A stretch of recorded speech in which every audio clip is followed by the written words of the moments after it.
السلام علیکم دوستوں، امید ہے کہ آپ خیریت سے ہوں گے۔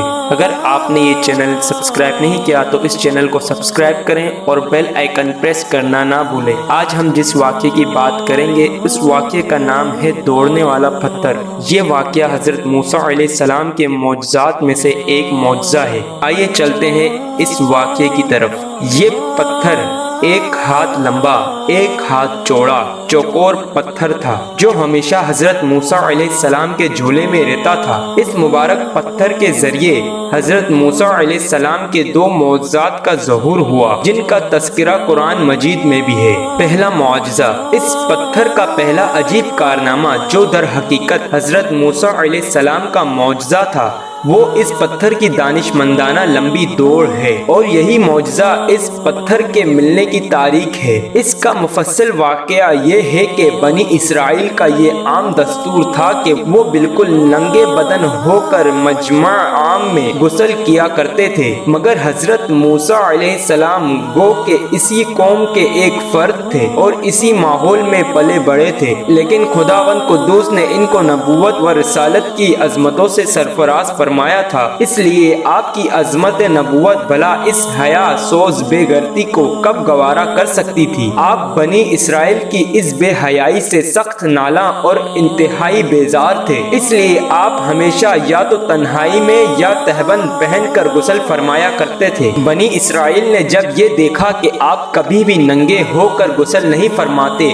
تو ظالموں نے آپ پر بہتان لگا دیا کہ آپ کے بدن کے اندرونی حصے میں یا تو برس کا سفید داغ یا کوئی ایسا عیب ضرور ہے کہ جس کو چھپانے کے لیے یہ کبھی برہنہ نہیں ہوتے، اور ظالموں نے اس تہمت کا اس قدر اعلان اور چرچا کیا کہ ہر کوچہ و بازار میں اس کا پروپیگنڈا پھیل گیا۔ اس مکروہ تہمت کا حضرت موسیٰ علیہ السلام کے قلب نازک پر بڑا صدمہ پہنچا اور آپ بڑی اذیت میں پڑ گئے۔ تو خداوند قدوس اپنے مقدس کلیم کے رنج و غم کو بھلا کب گوارا فرماتا، اور اپنے ایک برگزیدہ رسول پر ایک عیب کی تہمت بھلا خالق عالم کو کب اور کیوں کر اور کس طرح پسند ہو سکتی تھی۔ ارحم الراحمین نے آپ کی برات اور بے عیبی ظاہر کر دینے کا ایسا ذریعہ پیدا فرمایا کہ دم و زدن میں بنی اسرائیل کے پروپیگنڈا اور ان کے شکوے و شبہات کے بادل چھٹ گئے، اور آپ کی برات اور بے عیبی کا سورج آفتاب سے زیادہ روشن و آشکار ہو گیا۔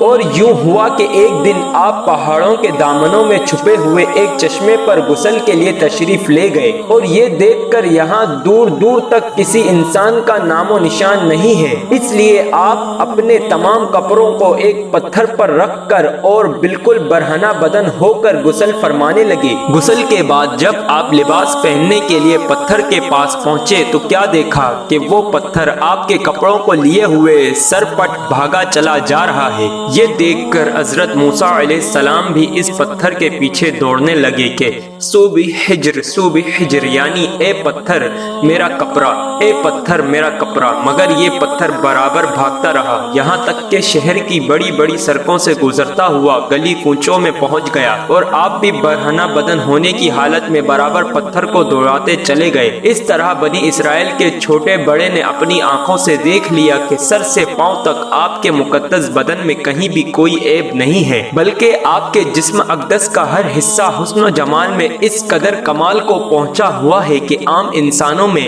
اس کی مثال تقریباً محال ہے۔ چنانچہ بنی اسرائیل کے ہر فرد کی زبان پر یہی جملہ تھا کہ خدا کی قسم حضرت موسیٰ بالکل ہی بے عیب ہیں۔ جب یہ پتھر پوری طرح حضرت موسیٰ علیہ السلام کی برات کا اعلان کر چکا تو خود بخود ٹھہر گیا۔ آپ نے جلدی سے اپنا لباس پہن لیا اور اس پتھر کو اٹھا کر اپنے جھولے میں رکھ لیا۔ اس پتھر سے رونما ہونے والا دوسرا معجزہ، میدان طیٰ میں اسی پتھر پر حضرت موسیٰ علیہ السلام نے اپنا عصا مار دیا تھا تو اس میں سے 12 چشمے جاری ہو گئے تھے، جس کے پانی کو 40 برس تک بنی اسرائیل میدان طیٰ میں استعمال کرتے رہے۔ وہ لوگ جو معجزات کے منکرین ہیں ان کے لیے اس واقعے کا خلاصہ کچھ اس طرح سے کیا گیا ہے کہ معجزات کے منکرین جو ہر چیز کو اپنی ناقص عقل کی عینت سے ہی دیکھا کرتے ہیں، اس پتھر سے پانی کے چشموں کا جاری ہونا محال قرار دے کر اس معجزے کا انکار کرتے ہیں اور کہتے ہیں کہ ہماری عقل اس کو قبول نہیں کر سکتی کہ اتنے چھوٹے پتھر سے 12 چشمے جاری ہو گئے۔ حالانکہ یہ منکرین اپنی آنکھوں سے دیکھ رہے ہیں کہ بعض پتھروں میں خداوند تعالیٰ نے یہ تاثیر پیدا فرما دی ہے کہ وہ بال مونڈ دیتے ہیں۔ بعض پتھروں کی یہ خاصیت ہے کہ وہ لوہے کو دور سے کھینچ لیتے ہیں۔ بعض پتھروں سے موذی جانور بھاگ جاتے ہیں۔ بعض پتھروں کو نہ آگ جلا سکتی ہے نہ گرم کر سکتی ہے۔ بعض پتھروں سے آگ نکل پڑتی ہے۔ بعض پتھروں سے آتش فشاں پھٹ پڑتا ہے۔ جب خداوند قدوس نے پتھروں میں قسم قسم کے اثرات پیدا فرما دیے ہیں تو پھر اس میں کون سی خلاف عقل اور محال بات ہے کہ حضرت موسیٰ علیہ السلام کے اس پتھر کو اللہ تعالیٰ نے یہ اثر بخش دیا اور اس کو یہ خاصیت عطا فرما دی کہ وہ زمین کے اندر سے پانی جذب کر کے چشموں کی شکل میں باہر نکالتا رہے، یا اس پتھر میں یہ تاثیر ہو کہ جو ہوا اس پتھر سے ٹکراتی ہو وہ پانی بن کر مسلسل بہتی رہے۔ یہ خداوند قادر و قدیر کی قدرت سے ہرگز نہ کوئی بعید ہے، نہ محال، نہ خلاف عقل۔ لہٰذا اس معجزے پر ایمان لانا ضروریات دین میں سے ہے اور اس کا انکار کفر ہے۔